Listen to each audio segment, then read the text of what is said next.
Hey, magandang umaga sa inyo lahat. So, nandito tayo sa ating automated greenhouse garden system. Ito ay isang concept prototype na pinondohan ng DOST TAPI. No? So, dito sa ating system, so meron tayo dito planting medium. So, ito ay hydroponics setting. No? So, pwedeng pang indoor, pwede rin pang outdoor. Okay, so dito makikita ninyo, so mayroon tayong pipe dito. So dito nasusupply ng tubig paikot dito sa ating uh, ano ito? Dito sa ating exit pipe, then pabalik dito sa uh, ating reservoir. So meron tayo dito dalawang tangke, no? So ito yung ating gravity tank at saka ito naman yung ating reservoir. Okay. So dito sa ating system, makikita ninyo yung mga detalye ng una is yung ating date. So, mayroon tayong time, at saka yung humidity sa loob ng greenhouse, at saka yung potential hydrogen. So dito ngayon wala pa itong mga solution. So mataas pa yung nasa alkaline pa yung tubig natin. Okay, dito naman sa ating water temperature. So nasa 26.31 tayo ngayon. Okay, then dito naman sa ating light, ito naman yung ating light sensor. Yan. Okay, ito yung reading niya ngayon. Okay. So, ito naman sa ating air temperature. So, gumagamit tayo ng DHT sensor. Okay, dito naman tayo sa dissolved solid, no? So, malinis ang tubig natin ngayon. Wala pa itong nutrient solution. Okay, so dito tayo sa ating mga sensor. So, nandito yung ating pH sensor. Ito naman yung ating TDS sensor. Then, ito yung ating water temperature sensor. So, dito naman, nandito yung ating mga nutrient tank. No? So, nutrient for pH, pH up, and pH down. Then, mayroon tayong nutrient A at saka nutrient B. So, ito ay tinitrigger ng ating solenoid valve na nasa ilalim, 4 na solenoid valve. Okay.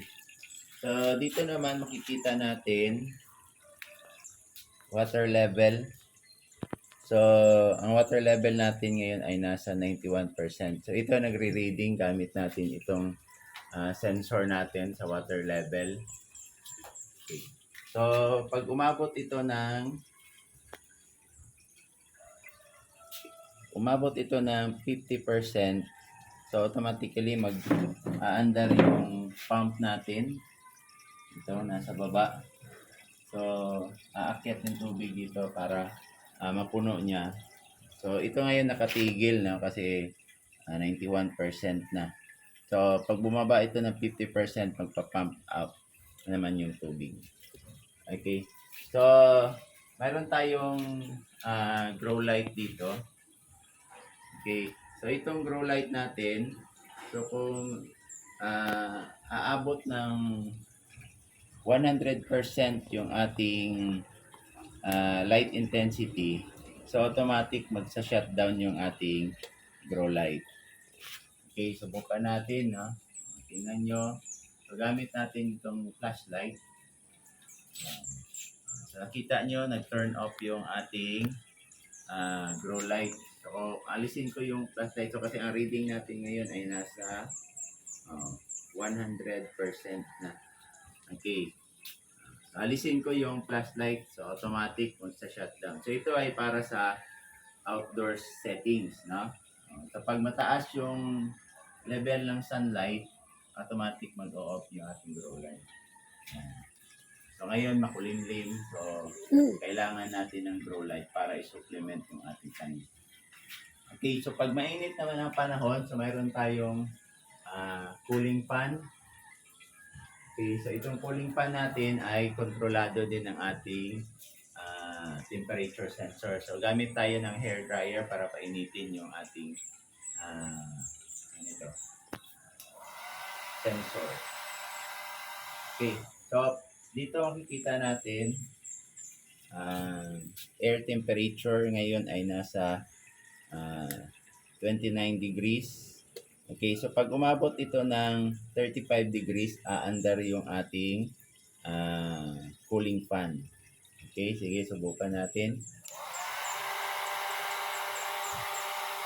Okay, so ngayon nagre-read siya ng 32. Ayan. Okay. So yan, umaandar na yung ating cooling fan.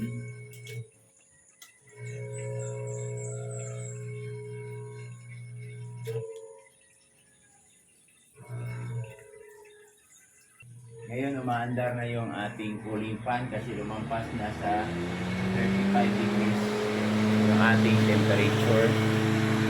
So, ngayon, bumababa na siya. Pag bumaba naman ito ng 33, mag-stop naman yung ating cooling fan. Okay, yan. So, tumigil na yung ating cooling fan. So, lumamig na doon sa ating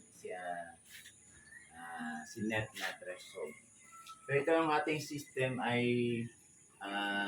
maganda para sa pagmo-monitor ng ating mga tanim, no? Lalo na sa kanyang nutrient temperature. Okay. So ito naman ay dinisenyo natin para masigurado natin ang ating tanim ay mabibigyan natin ng tamang nutrient, tamang temperatura, at saka tamang environment para sa kanyang pagtubo. So, hanggang dyan lang muna. Maraming salamat.